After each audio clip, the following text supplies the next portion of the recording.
देखो दोस्तों, बकवास पढ़ाने वाले टीचर का हाल। तो बच्चों सब शांति बनाए रखेंगे।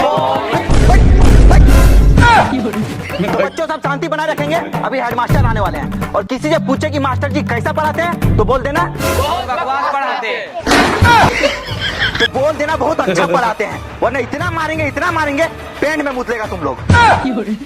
आइए सर आइए। Good morning sir. बड़ा सुअर लड़का नशा उसा करके आया का बच्चा? अच्छा ये बताओ तुम्हारे टीचर अच्छा से पढ़ाते हैं? सर पहले ये पूछिए कि कोई स्टूडेंट पढ़ता है? क्या कि कोई स्टूडेंट पढ़ने थोड़ी आता है, खाली वो थोड़ा सा नहीं पढ़ता है, खाली। अच्छा मास्टर बच्चा लोग को यही पढ़ाते हैं, तुमको अभी सस्पेंड करते हैं। सर खाली छोड़ी बटाता, खाली छोड़ी बटाता।